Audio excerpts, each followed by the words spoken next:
As florestas há muito que dominam o imaginário da luta contra as alterações climáticas. Mas longe do olhar comum, existe um outro mundo, submerso, discreto, quase invisível. Nos sapais, nos estuários, nas salinas, há ecossistemas ancestrais que trabalham em silêncio, sequestrando o carbono a uma escala que a ciência ainda começa a desvendar.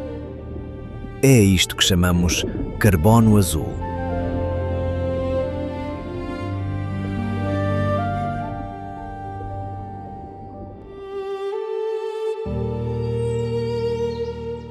O carbono azul é o carbono que é sequestrado da atmosfera e que é retirado ao ciclo global do carbono, portanto é retirado e é enterrado num sítio qualquer, e chama-se azul porque é realizado por ecossistemas marinhos, particularmente os ecossistemas costeiros.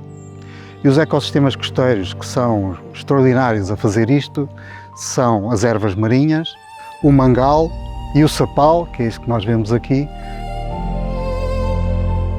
E porquê é que o carbono é retirado do ciclo global? As plantas fazem fotossíntese, portanto retiram o carbono do CO2, transformam-no em matéria orgânica, e essa matéria orgânica, em vez de se degradar outra vez e o CO2 voltar para a atmosfera, o que acontece a essa matéria orgânica é que é enterrada no sedimento. Entre Portugal e Espanha, onde o rio Guadiana se entrega ao mar, há uma salina que resiste há mais de 80 anos. Para que as ervas marinhas pudessem ali ganhar vida, foi preciso transformar este sistema por completo, reforçar muros, instalar comportas, domar a água e depois mudar o ritmo. Uma salina que despertava apenas entre maio e setembro passou a respirar ao longo de todo o ano. Aqui a salina do Cepo é uma salina que teve parada há cerca de 30 anos e nós reabilitámos-la e conseguimos torná-la de novo produtiva e, portanto, iniciámos a produção de sal tradicional e de flor de sal.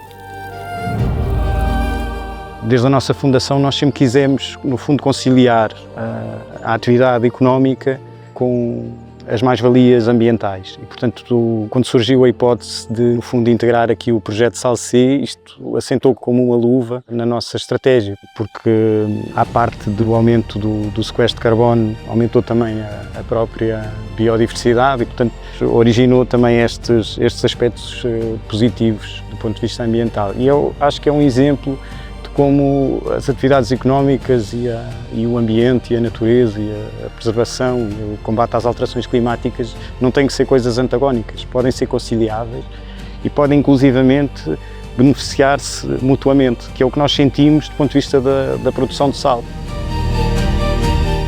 Os tanques da Made in Sea guardam cerca de 100 toneladas de carbono orgânico por hectare, só no primeiro metro de sedimento. Um valor comparável às pradarias de ervas marinhas da Ria Formosa, um dos ecossistemas mais ricos de Portugal. Mas o que verdadeiramente surpreendeu foi o que aconteceu quando as condições melhoraram. A primeira coisa que nós tentámos fazer foi plantar uma erva marinha, que é a Zostera marina, nestes tanques, e isso foi um fracasso total. No entanto, nós experimentámos fazer o mesmo com outra espécie, uma Zostera, neste caso Zostera nolti.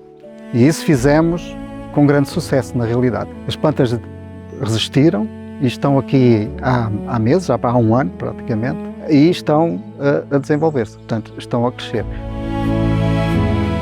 O que nós verificamos também é que, como para fazer isto tivemos que melhorar a circulação da água nestes canais, e a própria melhoria da circulação da água fez com que uma outra erva marinha que estava presente aqui, que era a rúpia, essa rúpia começou a desenvolver-se extraordinariamente também.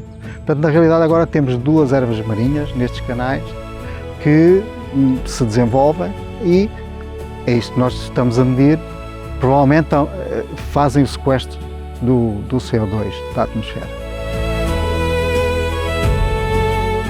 Nós, entretanto, desenvolvemos uma câmara autónoma que tem os sensores lá dentro. Portanto, a câmara é posta por cima da água. Se houver aumento de CO2 dentro da câmara, quer dizer que o CO2 está a passar da água para o ar. Se houver uma diminuição de CO2 dentro da câmara, quer dizer que a água está a sequestrar o CO2. Okay? Para além disso, nós verificamos que as salinas por si só, portanto, estes tanques sem intervenção, são consumidores de CO2. Portanto, as salinas, as empresas salineiras não impactam o ambiente, antes pelo contrário.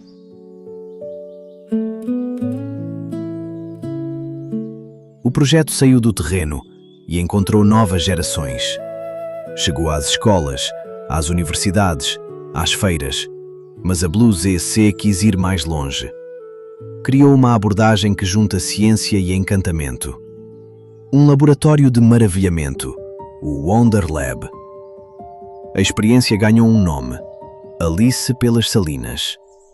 O Wonder Lab surge na Blue ZC pela dificuldade que nós encontramos em que o conhecimento científico seja realmente assimilado e depois transformado em atitudes comportamentais. Quase ninguém sabe o que é o carbono azul. Quando se pensa em alterações climáticas, a maioria das pessoas sabe que isso é provocado pelo aumento de CO2 na atmosfera. E quando se pensa em como reduzir esse aumento, as pessoas lembram-se das árvores, lembram-se das florestas amazónicas e quase ninguém sabe que este sítio, onde nós estamos agora aqui, sequestra entre 8 e 30 vezes mais carbono da atmosfera do que uma floresta verde. E este é o carbono azul. É um tesouro escondido de que quase ninguém ouve falar.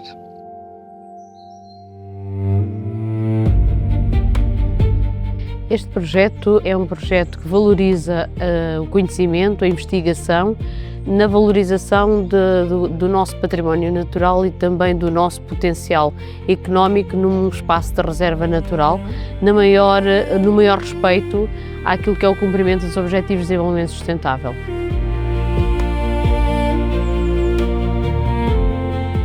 Nós fazemos um grande esforço e dedicamos-nos bastante com o agrupamento de escolas de Castramarim, quer nas férias ativas, de promover muitas atividades de aproximação das crianças à nossa reserva. Eles serão aqueles que irão garantir que toda esta estratégia de valorização, conservação e de desenvolvimento seja conseguida num futuro, cujo futuro será assegurado por estas mesmas crianças.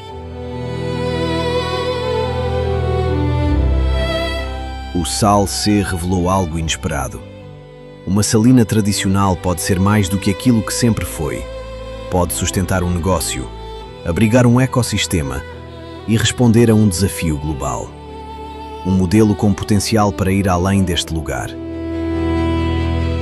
O Sal C tem um potencial enorme de ser replicado no outro lado da fronteira espanhola, nomeadamente com empresas e com as marismas do lado da Andaluzia, Huelva, Cádiz, e isso para nós já é um resultado positivo. Porquê? Porque é assim que se faz cooperação transfronteiriça. Nós desenvolvemos o projeto no lado português, mas de qualquer das formas ele pode ser replicado num futuro, com sustentabilidade futura, no outro lado da fronteira. E isto sim é a verdadeira cooperação transfronteiriça.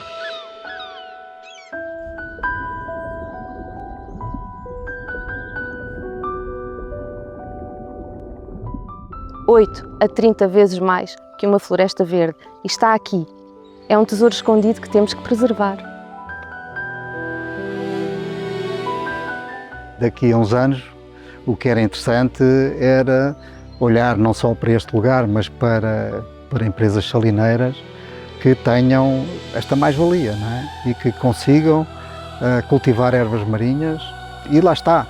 Esse cultivo pode ser utilizado também para fazer o restauro das populações naturais que estão a ser degradadas.